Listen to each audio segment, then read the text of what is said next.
fly healthy. Reese is looking for a second date update with Jacoby. Hi, Reese. Hi, good day, everyone. Good day. Good day to you. That's a great way to say hello to someone. Good day. It's a new day.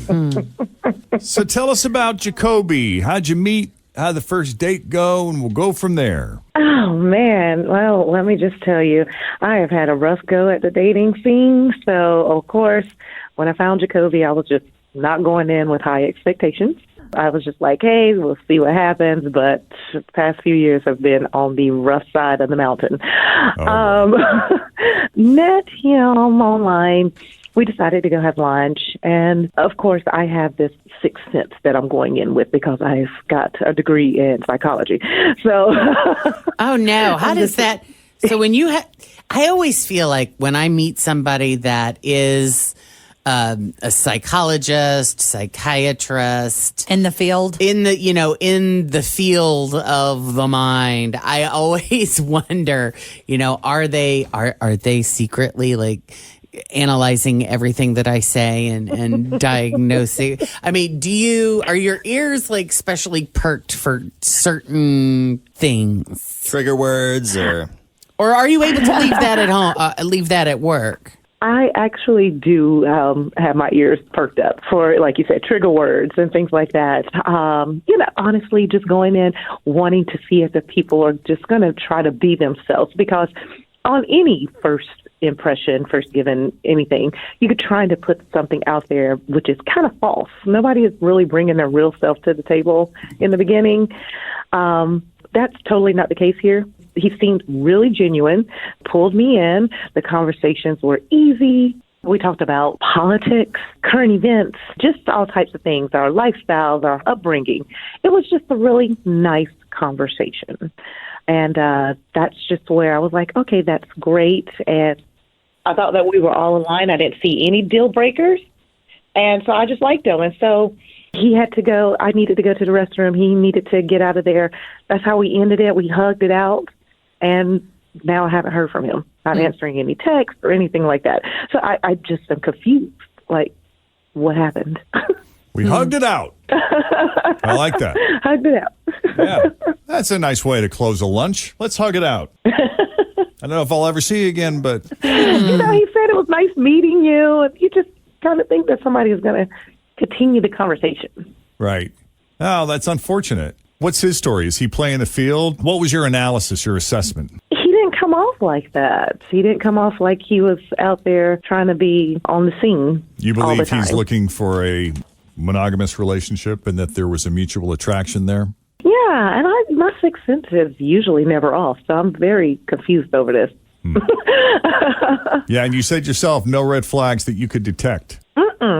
No. None whatsoever. Do you ever miss him, or do you feel like because you do this you analyze people for a living? So do you feel you pretty much spot them all, or have you been known to miss one here and there? If I've been known to miss one, this is going to be the first one for the books. I'm going to have to tell my girlfriends. I'm like, yeah, I messed up. Okay. Anything else you think we need to know before we make our investigative call? Gosh, I'm so confused. I'm mystified right now. So please help me. All right, we're happy to do it. I love that the doctor's calling us. Well, that'll be a later call where we find out what she thinks about all of us and what our diagnoses are. Diagnoses. Yeah. I can tell you I got multiple. We'll do that on Update Week. It's not just people with psychology degrees that diagnose and judge other people, though. We're all doing our own. We're all doing analysis. it together. Yeah, absolutely. Because in my head, I'm thinking, well, what's wrong with her? Right. Just kidding. Hey, life and this radio career has been one gigantic social science experiment. Yeah, I'm detecting a lot of nervous laughter on the other end of this line. I noticed that too. Yeah. Okay. Hey, we're all human, and we're going to muddle through it. Next, as Second Date Update continues on Cincinnati's Q102. Hang on. Reese met Jacoby online. They had a lovely lunch. Jacoby seems like a genuine guy. Reese didn't pick up on any deal breakers. And at the end of the lunch, they hugged it out.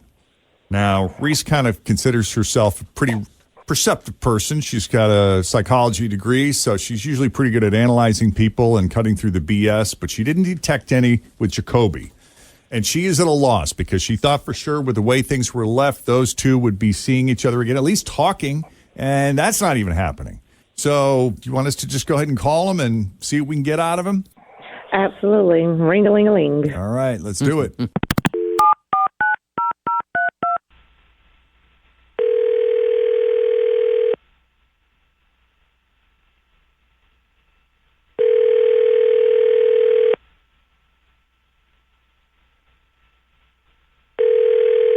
Hello?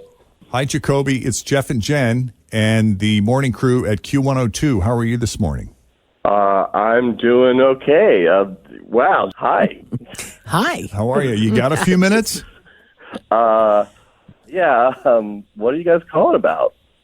We talked to your friend Reese, who you went to lunch with recently. Oh, no. This is the dating thing. Well, it's not bad. She had all nice things to say about you, so I don't know. We just Okay, thought maybe you were busy or maybe you were dating other people. We didn't know. She just thought it was weird that she hadn't heard from you in a bit. Okay. Let's see. How do I want to say this?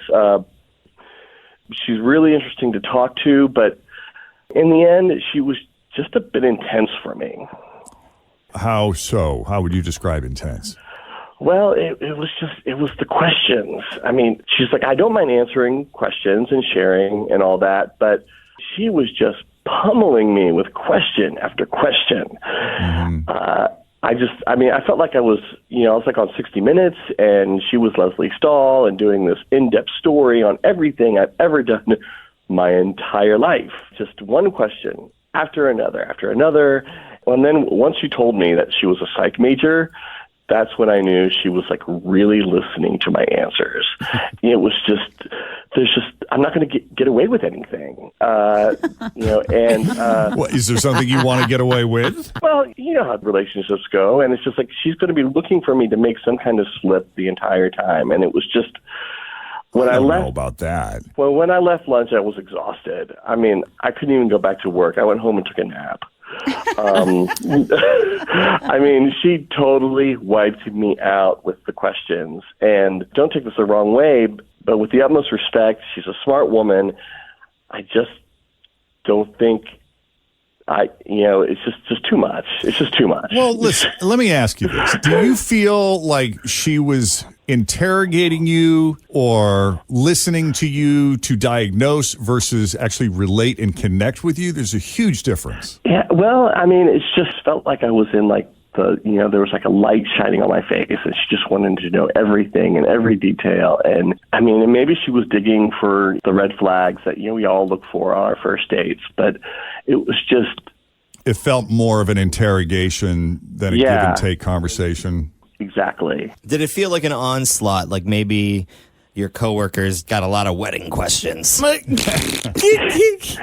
are you going to do about this? Who's going to there? Like a cross-examination. But how is she supposed to get to know someone if she's not asking all the questions? Very true. We It's got all to in the talk. approach. Yeah, I mean, yes, there are questions. This felt like 3 dates worth of questions in one day. Some people do not like, and I have learned this because I have a tendency to ask a lot of questions. Some people do not like to answer questions. A lot of times they don't like to, if the answer isn't at the top of their top of mind, it's exhausting for them to think about what their answer might be. Or they just don't feel comfortable sharing it with you. That's true as well. Or they might not know the answers. Exactly. Well, I had someone very close in my world at one point in time that would get really angry with me. In my world, I was trying to communicate and understand. In their world, they, direct quote, stop psychologically mind-f***ing me. Whoa. I'm like, I'm just asking you a question. Yeah, but are you like, I understand where that's coming from because they probably felt like you weren't trying to learn. You were just trying to ask a lot of questions to like hang to them up. diagnose them. Yeah. Or hang them up on something. Yeah. Like, Yeah. And well, that's not what you wasn't just the said. case. That's the way that you answered that. Let's bring Jacoby. I know you're familiar with Second Date Update, as you indicated at the beginning of the call. Let's just ask Reese. Has anyone ever said this to you before about your style of questioning? Honestly, no. Everybody just kind of go with the flow of it. I thought you did a great job. We were asking questions back and forth. It was just a good conversation. You know, you have conversations, but I couldn't handle having these kind of conversations all the time. And I could tell that you were loving it, that you love these intense conversations. And I like to think about it. You're a really nice person. You're just really intense, and I just don't see it working for me. I'm sorry. Off of one conversation, you don't see it working just because I'm trying to get to know you and your answer, we're getting to know one another. That doesn't mean that's how the conversation goes all the time. You put me into a box because you don't want to. I mean, you say it's one conversation. I felt like it was 4 conversations all shoved into 1 hour lunch. It's just too much. And, I'm crunching numbers at work and I'm thinking all the time, I need my brain to relax and not be drilled. And that seems to be your personality. What she enjoys. But Jacoby, if you were to look at it differently and think, wow, she obviously found me interesting enough that she wanted to follow up with additional questions. Like if she if she didn't find you interesting, she wouldn't have bothered. She probably wouldn't have hung in there that long. She wouldn't have wanted to dig for more. Exactly. Yeah, well, I appreciate that, but it's just not working for me. Just too much. Okay. It's too much. I can't handle that intensity. Well, we're not going to push. But we do appreciate you taking the call. Mm-hmm. Sure thing. Reese, do you have any questions for us? No. Ask away. We'll tell you anything you want to I know. was going to say, if you know some guys who like to think, hey, just not feeling so much pressure on them or whatever. Tim loves questions. Do you have any questions for Tim? Specifically about things I don't know about. Yeah. All right. Well, thank you, Reese. Thanks, everybody. And best of Yeah, luck to take you. care. Hang in there. You too. Be safe. All right. Bye-bye. All right. If you need our help with the Second Date Update, just send us an email, Jeff and Jen at WKRQ.com. Thanks for listening to the Q102 Jeff and Jen Morning Show podcast, brought to you by CVG Airport. Fly healthy through CVG. For more information, go to CVG Airport /fly healthy. Grab a 30-day free trial of Live by Live Plus, and you'll